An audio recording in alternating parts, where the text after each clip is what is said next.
Good morning. Welcome to Orchid Trail here on beautiful Merritt Island. My name is Mark Walters and I'm the Orchid Colonel. And today we're going to talk about one of my favorite groups of orchids, the Brassavolas. So what I'm going to do today is I'm going to show you how I grow Brassavolas. Now this wasn't my idea. I learned this from a lady at the Kentucky Orchid Society in Louisville, Kentucky, named Pam Laroca. And Pam's one of the best growers you will ever see anywhere. And she uses this for her Brassavolas. And we're going to make a basket to hold them in. So I've already cut a piece, and I'm going to use a mixture of some bark, some Orchiata Bark, medium size, and a little sprinkle of charcoal in there, and a few wine corks in the middle for filler, to let it drain good and dry good, which is what your orchids like. Now, back in my working life, I was an electrician, so I'm a wire tie guy. They're cheap, they're easy to work with, and they last forever. So what we do is we weave this together with our wire ties. Now if you're interested in orchids, one of the best things you can do is find your local orchid society.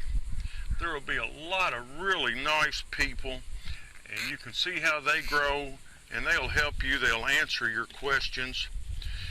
I'm a member of the Platinum Coast Orchid Society, and we put on a show every year.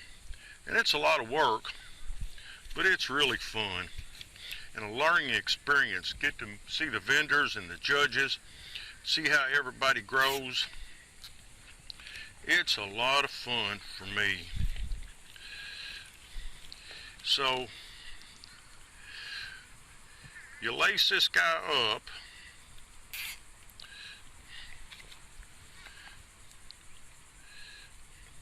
it's pretty simple really, and the results are spectacular in time.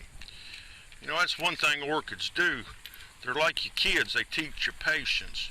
They're going to do what they're going to do, when they're going to do it, and it doesn't matter how much you want them to do it, you can't rush them. And like your kids, don't all of them bloom in the springtime. Some of them take a little longer. Well, I'm making a mess here, but it'll all come together. They're fairly cheap and easy to make, and they last forever. Now, the one thing I'm going to do is I'm going to put my old favorite time release fertilizer in here, the same as we used last week, the 6-month fertilizer, and maybe just a little more of this and that on top, and then seal the top. And then in 6 months, when I need to change the fertilizer, I'll snip the tops of this off and change the fertilizer out.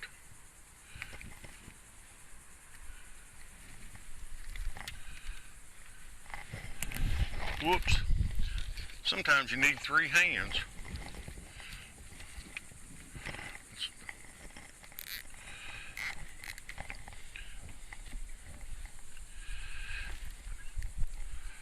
So there's pretty quick and pretty simple an orchid basket of sorts. And then you can trim it up to make it look nice.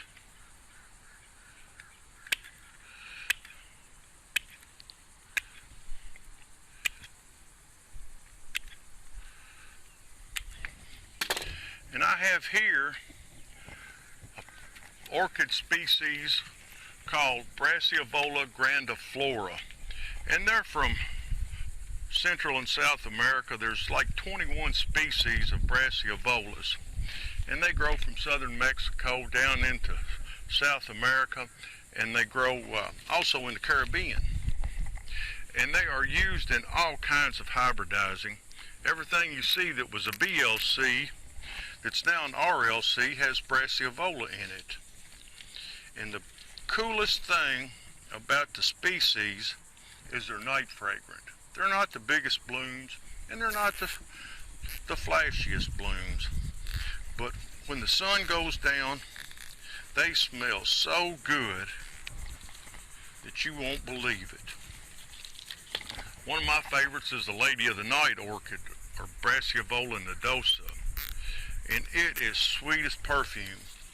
Usually when I start one, I'll do at the bottom with a wire tie and go at the top with a wire tie and give it a chance to get a grip and run roots.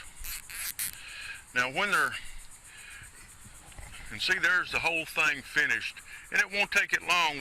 I picked this plant because it's got 2 or 3 new growths coming, and it's got new roots, and it'll wind and intertwine in this pretty quick. Now, like I say, I've been doing this a while. My oldest plant I've got is a Brassavola hybrid, and it's 20 years old. So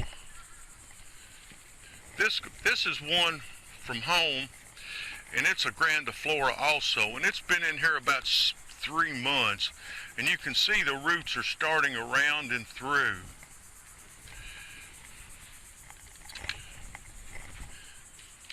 And this is Little Stars, and I didn't put much bark in this. I was experimenting, and it's been in here about a year, and you can see the roots are around and growing up, and I got my time release fertilizer in both these.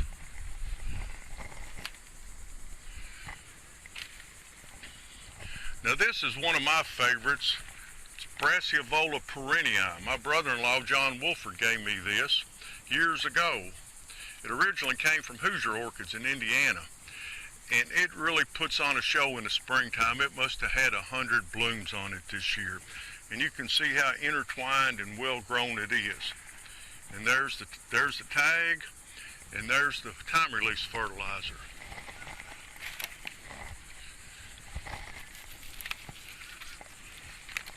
And this is Brassavola Glauca, and it's been on here about 15 years, and it'll take quite a bit of sun.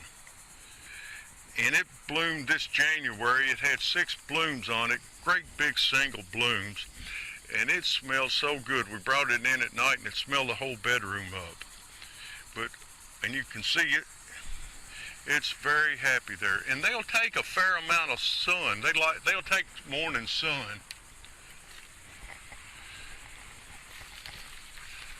And this is called Brassavola Jimminey Cricket. Gwen Hartman, who was one of the founding members of the Kentucky Orchid Society, gave me this.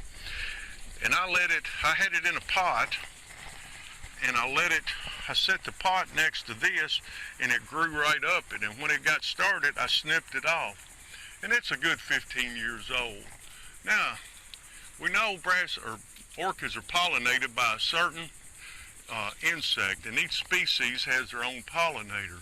But you got to watch out about these guys because the moths will find them. I had some in Kentucky get pollinated when I grew out in the summer, and I just saw this today when I took him down. This is Digbyana by Glauca. And Digbyana is beautiful. It's probably the prettiest one of all, but it seems like it's the slowest growing orchid you've ever seen. But this guy, with the nodosa in it, it grows like crazy. So that's my take on Brassavolas. Y'all try this, and remember, orchids teach you patience. And y'all come see us at the Orchid Trail. Bring me some wine corks, and we thank y'all for watching. Y'all like us, subscribe, and ring the bell for us, and thank you so much.